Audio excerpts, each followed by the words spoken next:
आइए सुनते हैं ममता कालिया जी की कहानी, एक अदद औरत। ठीक है, तुम आराम करो। 7 बजे शिवलाल को साथ लेकर डॉक्टर के यहाँ चली जाना। इस वाक्य के साथ ही मानस का स्कूटर स्टार्ट हो गया। दरवाजे से हटकर कमरे तक आते आते मैं रुआंसी हो गई।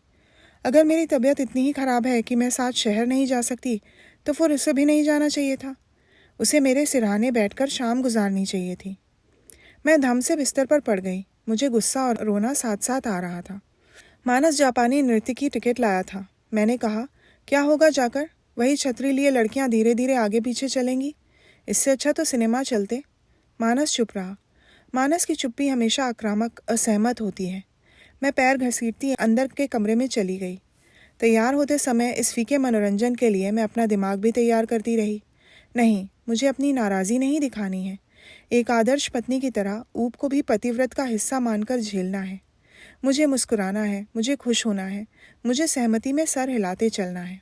यही घिसे पिटे संकल्प दोहराती हुई मैं बैठक में आकर चाय में शामिल हो गई। मानस सुबह का अखबार फिर देख रहा था। मैंने सोचा शायद वो मेरी साड़ी की ओर देखे। वो अखबार पढ़ता रहा। मैं भी फिर अखबार का पिछवाड़ा पढ़ने लगी। मेरी समस्त क्रियाएं ऐसी ही होती हैं। घर के लोग सोते हैं तो मैं सो जाती हूँ। घर के लोग बाहर जाते हैं तो मैं बाहर हो आती हूँ। घर में पढ़ना लिखना हो रहा हो तो मैं पढ़ने लिखने लगती हूँ। घर में सफाई चलती हो तो मैं सफाई करने लगती हूँ। मेरा अलग से कोई कार्यक्रम नहीं है। मानस ने चाय खत्म की, मैंने भी चाय खत्म कर दी। मानस उठा, चलें? उठते हुए मेरे मुंह से आदतन हाय निकल गई। वो मुड़ा, क्या तबीयत ठीक नहीं है? मैं भुन गई। इसे क्या पता नहीं, मैं पूरे 2 महीने से दवाइयाँ खा रही हूँ। कई बार तो गोलियाँ इसी ने लाकर दी हैं। आज सुबह से ही दर्द बढ़ गया है। मैंने प्रतिहिंसात्मक कार्यवाही के अंतर्गत कहा, यही तो एक अस्त्र बचा है जिससे मैं घर को आतंकित अथवा लज्जित कर सकती हूँ। लेकिन मानस इन दोनों में से कुछ भी हुए बिना मुझे आराम करने की नेक सलाह देकर फर्राटे से चला गया।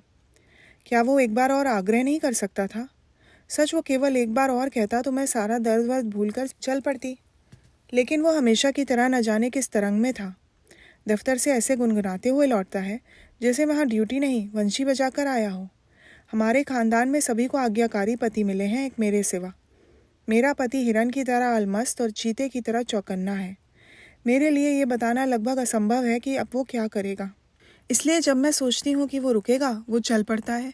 जब मैं सोचती हूँ कि वो गरजेगा तो वो सिगरेट पीता रहता है। और जब मैं सोचती हूँ कि वो बाहर गया हुआ है, वो करीब आकर बम की तरह फट पड़ता है। मानस एक तीर से 2 शिकार करने वाला आदमी है।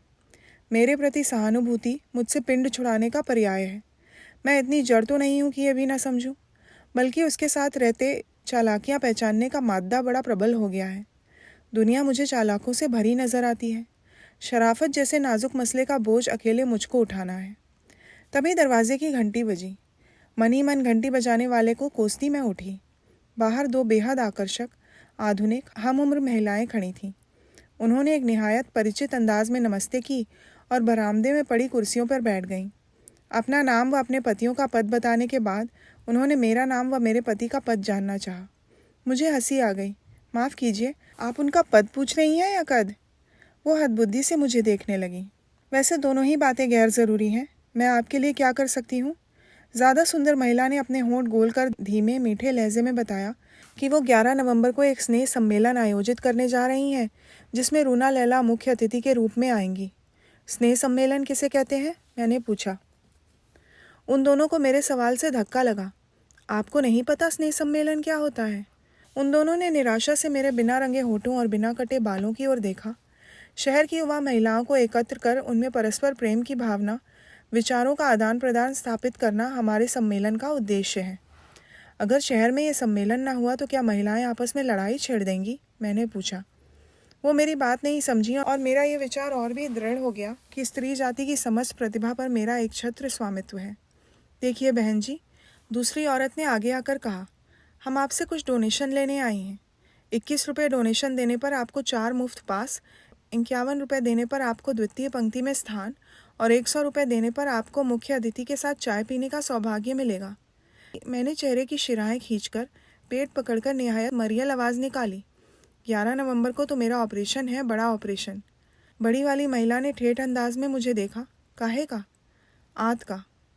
जिज्ञासा शांत होते ही उनकी दिलचस्पी समाप्त हो गई। उन्होंने खटाक से विदा ली और मैं मन ही मन अपने को शाबाशी देती हुई अंदर आ गई। अब मूड कुछ अच्छा था। उन दोनों औरतों को सफलतापूर्वक बेवकूफ़ बनाने के साथ साथ 101 रुपये बच जाने का अद्वितीय सुख मैं कुछ देर भोगती रही। अच्छा हुआ जो मानस घर पर नहीं था, नहीं तो योजना सुनते ही चेक काट कर पकड़ा देता। 21 ही देता, चलो 21 ही बच्चे समझो। ये फूलों के दिन थे। खिड़की से उठकर महक कमरे में आ गई थी, गुलाब, मोगरा और चमेली की। मन हुआ फूलों के बीच से दौड़ती हुई निकल जाऊं, पर बागीचा बहुत छोटा था, गमलों से ठसाठस भरा। तभी मुझे याद आया मेरी तो कमर में दर्द था। मैं उठी, कमर सीधी करने की कोशिश की। कमर आसानी से स्तर हो गई। बाकी अंग भी दबाकर देखे, कहीं दर्द नहीं था। ऐसे ताज्जुब मानस की गैर मौजूदगी में ही घटित होते हैं। उसके सामने तो तबीयत बस हाय हाय रहती है। अक्सर उसके जाते ही शरीर सुस्त हो जाता है, शिराएं नरम पड़ जाती हैं, मन दौड़ने को होता है, कूदने का, कुलांचे भरने का। कभी चाट पर तबीयत मचल उठती है तो कभी कुल्फ़ी पर। सितार की तरह मेरे व्यक्तित्व का तार तार झंकृत हो उठता है। मुझे इस वक्त लग रहा था कि मैं विश्व विजय कर सकती हूँ, लेकिन उसके सामने पड़ते ही मेरे सर में पीड़ा, कमर में दर्द, पेट में शूल और दांत में टीस शुरू हो जाती है। मन चीखने चिल्लाने को होता है, मरने मारने का। इन्हीं सब चक्करों के कारण एक बार मेरे माता पिता ने मुझसे पूछ ही लिया, क्या तू सुखी है, सच बताना। इस सवाल पर मुझे हंसी आनी चाहिए थी, पर रोना आ गया। इसलिए नहीं कि अब सच या झूठ बोलना पड़ेगा, बल्कि इसलिए कि इसकी नौबत कैसे आ गई, और अगर आ ही गई तो क्या इसका जवाब इतनी आसानी से दिया जा सकता है। कैसे समझाऊं कि सोमवार को मैं सुखी थी, मंगलवार को दुखी, 8:15 बजे मैं खुश थी, 8:30 बजे मैं नाखुश, 31 तारीख को मैं दुखी थी, 1 को सुखी। सुख और दुख की गारंटी कैसे दी जा सकती है? गारंटी कपड़े की होती है, पंखे की होती है, कुकर की होती है, फर्नीचर की होती है, रिश्तों की नहीं। मेरा ख्याल है ज़िंदगी में पूछे गए समस्त सवालों में से सबसे मुश्किल सवाल ये था, जिसका जवाब 3 घंटे में तो क्या 3 वर्ष में भी देना मुश्किल था। मानस वक्त पर दफ्तर से घर आ जाता है तो मैं सुखी हो जाती हूँ, वो नहीं आता तो मैं दुखी हो जाती हूँ। मानस खाना बाहर खा लेता है तो मैं दुखी हो जाती हूँ, घर में खाता है तो मैं सुखी हो जाती हूँ। मानस साथ साथ हंसता है, बोलता है तो मैं सुखी हो जाती हूँ, वो घुड़क देता है तो मैं दुखी हो जाती हूँ। कई बार सोचती हूँ कि मैं बेवकूफ़ वजहों से सुखी दुखी होती रहती हूँ। मेरा अपना कोई करार, कोई वजूद, कोई इकाई नहीं। कहाँ चली जाती है मेरी टक्कर लेने की अकड़? मूर्ख की तरह मैं उसके पीछे पीछे चलने में सार्थकता क्यों अनुभव करती हूँ, आगे आगे चलने में क्यों नहीं? ये सवाल मेरे दिल से टकराते हैं और मैं करोड़ों औरतों की तरह दरवाजे खोलने के बजाय चिटकनी चढ़ा देती हूँ। मेरा व्यक्तित्व जो एक हिस्सा शेर और एक हिस्सा गीदड़ है, निरा गीदड़ बनकर रह जाता है। एक शब्द इज्जत कानों में भुंगे की तरह मुनमुन करता है। पता नहीं हिंदुस्तानी होने के नाते, पता नहीं औरत होने के नाते, पता नहीं दोनों होने के नाते इस शब्द से मैं बहुत डरती हूँ। मेरे मंसूबों की रफ्तार पर यह शब्द क्लच की तरह आ जाता है। इस शब्द की बदौलत मैं सुखी, संतुष्ट, पतिव्रता और ना जाने क्या क्या हूँ। अभी भी एक स्कूटर गेट के पास आकर धीमा हुआ है। नहीं, ये हमारा नहीं है। हमारा स्कूटर पूरी स्पीड से आकर सहसा रुकता है।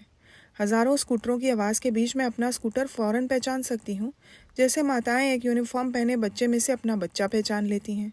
लो, एक और स्कूटर दन्न से आया है। गेट खड़का है। ये मानस है। मैं उठकर दरवाज़ा खोलना चाहती हूँ, लेकिन उफ़, ये कमर का दर्द। तो ये थी ममता कालिया जी की कहानी एक अदद औरत। सुनने के लिए धन्यवाद। साथ में आपसे एक अनुरोध भी है, अगर मेरे वीडियो पसंद आए तो उन्हें प्लीज़ सब्सक्राइब करिए और लाइक और शेयर करिए। Thank you.